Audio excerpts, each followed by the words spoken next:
Now, I can give you more than 8, but for the sake of time, we're just going to do 8. Okay, so number 1, they rush the connection. I've talked about this before, you all. Yes, I have notes. The narcissist needs to make you feel chosen. They need to make you feel special. And so what you found yourself saying to yourself is that, oh my God, where has this person been all my life? Like, this is the person, right? This is my person. That was the point, you all. They had to hook you in and make you feel like you were the one. It was a part of the game. All right. Number 2, they had just ended or had not completely ended another relationship. So y'all know these people monkey branch. Okay. They monkey branch. And so with you, what they were doing is they were more than likely just leaving a relationship and or in the process of leaving, possibly doing a transition. And so they, left that relationship and started talking to you. But the thing is, they were using you to get over that relationship. They were using you. Number 3, they constantly talked about an ex. Okay, now whether this is good or bad, they could talk bad about them, they could talk good about them.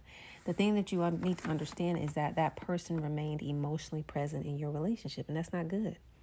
You're going into a new relationship having someone from their past in that new relationship because they're talking about that person. That is a red flag, y'all, and that should let you know they're not over that person. Number 4, they kept their exes within reach. Y'all, I have said this. If you catch wind that the person that you're now getting to know is still in contact with exes, y'all, that for me, that's a no-go. Because I'm going to tell you, with narcissists, they don't keep these exes around for no reason. They're keeping them around for a reason. And that reason is they're going to use them at some point within the relationship. They keep these people around for backup, as backup. And they're going to triangulate you with these losers. Mark my words. When you find out that, and I'm going to tell you how you find out, when you're talking to the narc, just listen to what they say. Again, like when I was talking to the person that I was supposedly with, oh, you never been in a relationship and it didn't work out and you stayed friends with that person? No. When the relationship ends, it's over. That's it. I'm not keeping in contact with you. They're only keeping in contact so they can use these people later on, you all. You're going to see these people tagged. If you're friends with them on Facebook, Instagram, these people still follow these folks. They still TikTok friends, Instagram friends, Facebook friends with these losers. And you will see that these people are tagged in posts, recent posts on their page. The person I was with, they so disrespectful. They had a love note, y'all. A love note on their page that's still up there to this day. That is absolutely disrespectful to the person that you're trying to get to know. Why would you have a love note that you wrote to this person on your page? These folks are dumb. And come to find out, that's the person that they cheated on me with. When you get wind of exes still in the picture, cut these people off. Okay, number 5, they treated you like emotional medicine. I've said this, y'all. These people are codependent. They need to share their brain with another human. So this is why these folks need to monopolize all your time. They want to be on the phone 24/7. They want to be texting 24/7. They got to be in communication with you 24/7. And it's not because you are just so interesting and they want to get to know you. No. It is because, number 1, they need to use you to get over who they were dealing with, to get their mind off of that person or persons. And number 2, they need you to buy in to everything that they're giving you so that you will be hooked and that you'll want to stick around. It's a part of the game. Number 6, their attention was intense but inconsistent. Y'all noticed that they were on you, right? They had their eyes on you. They were focused on you, but there was inconsistencies. Within like the first 45 to 60 days, you're going to see the mask drop. They're going to put it back on, but it's going to drop. They're going to show their true colors.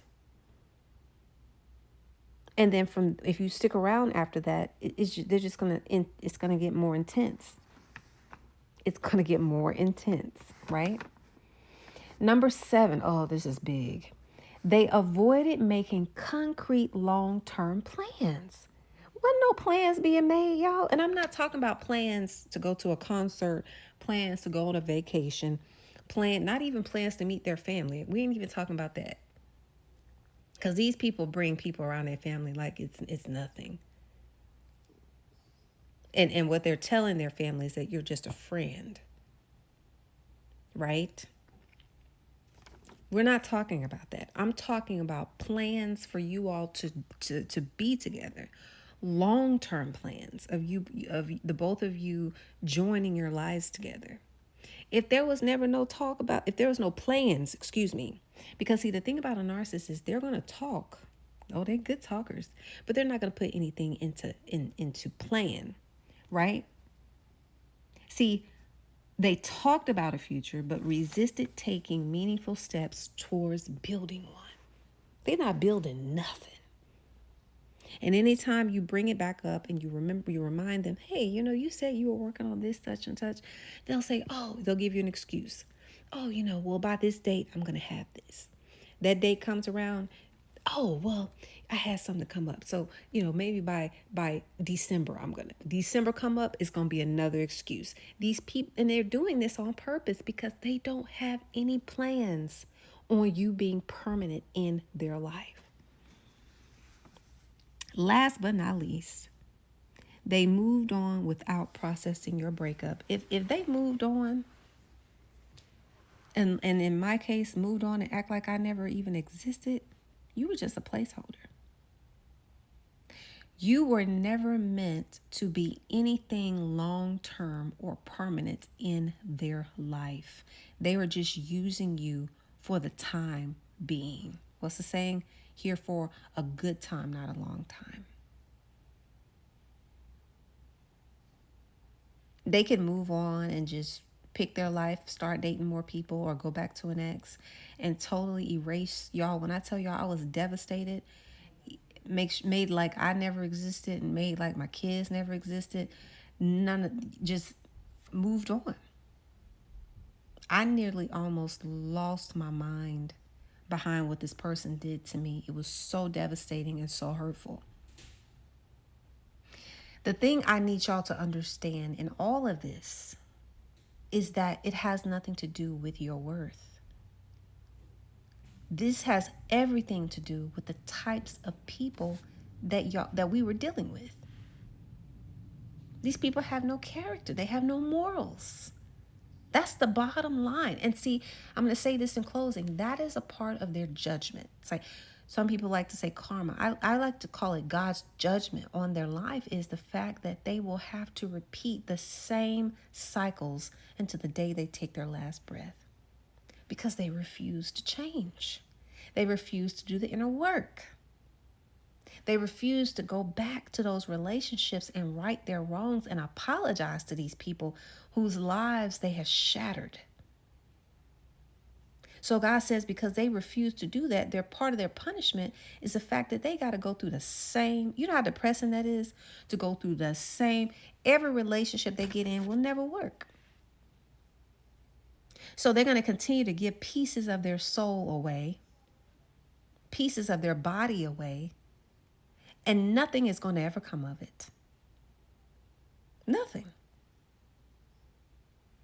If you need coaching, one-on-one support, I'm offering sessions. The link for booking is in my bio. I love you.